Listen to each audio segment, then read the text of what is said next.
폴란드 축구팀에 얽힌 슬픈 이야기가 하나 있습니다. 1939년 9월 1일 히틀러가 이끄는 나치는 폴란드를 침공, 제2차 세계대전이 발발합니다. 폴란드를 점령한 나치는 독일과 폴란드 간의 친선 축구 경기를 개최합니다. 축구 실력으로 독일 민족의 우수성을 알리려는 술책이지요. 게다가 폴란드 선수들은 독일 장교로부터 만약 경기에서 이길 경우 선수들 전원 총살형이라는 협박을 받습니다. 전반전은 2대0으로 독일이 앞서갑니다. 그런데 전반전이 거의 끝나갈 무렵 한 폴란드 선수가 패배하고 사느니 차라리 승리하고 죽겠다는 일념으로 만회골을 넣습니다. 이 일념은 다른 폴란드 선수들에게 전염되었고 후반전에서 역전 승리를 합니다. 그리고는 폴란드 관중들의 함성 속에서 당당히 죽음을 맞이합니다. 폴란드에서는 이 대회를 추모하는 동상도 있습니다. 라는 거짓말이 있습니다. 이 이야기가 거짓말인 증거는 쉽게 찾을 수 있습니다. 폴란드는 점령 직후 모든 축구 클럽이 일시적으로 폐쇄되었고 1940년에 다시 지역 축구 클럽 활동이 시작됩니다.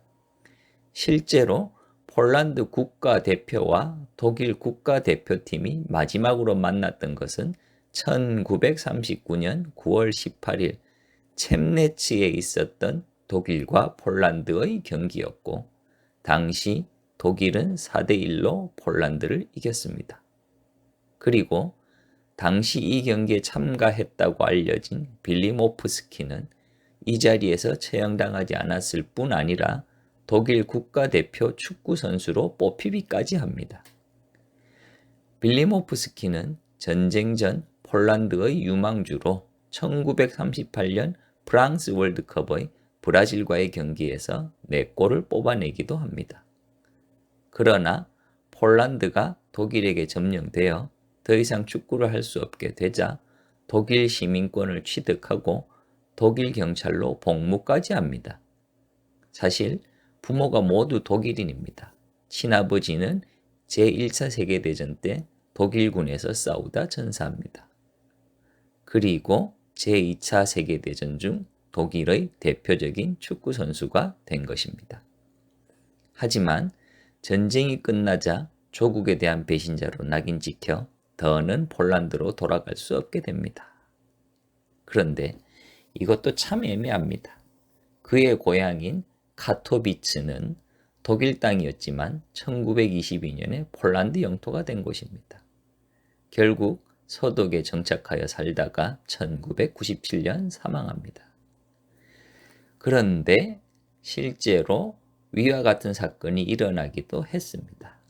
1942년 키예프에서 발생한 죽음의 경기입니다. 1941년 키예프가 점령되었고 군인으로 복무한 디나모 키예프의 선수들은 독일군의 포로가 됩니다. 그들은 과거 축구 선수였다는 경력 덕분에 포로 수용소로 끌려가지 않고 풀려납니다. 그러자 그들은 스타트란 이름의 새로운 축구팀을 결성합니다. 그리고 4연승을 합니다. 그러자 나치는 이 소련팀에게 본때를 보여주고자 루프트바페 소속 플라켈프와의 경기를 하게 합니다. 그러나 1942년 8월 6일 치러진 경기에서 소련팀은 5대1로 이깁니다. 그러자 자존심이 상한 플라켈프는 8월 9일 재경기를 요청합니다. 갑자기 소련과 나치의 대리전이 되어버렸습니다. 하지만 독일의 노골적인 봐주기 운영에도 불구하고 스타트팀은 5대3으로 독일팀을 꺾습니다. 그리고 며칠 후 8월 16일 스타트는 우크라이나 팀과의 경기에서 8대0으로 패합니다. 소련 소속의 우크라이나에게도 못 이기는 스타트 팀에게도 지는 플라켈프라는 설정이지요.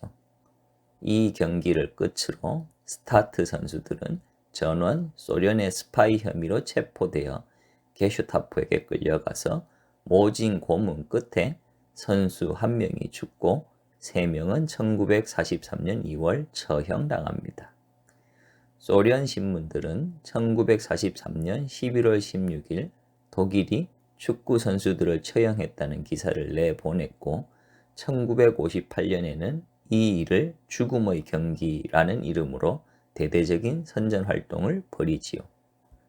선수들의 순수한 애국심과 이를 정치적으로 이용해 먹는 국가가 대비되는군요.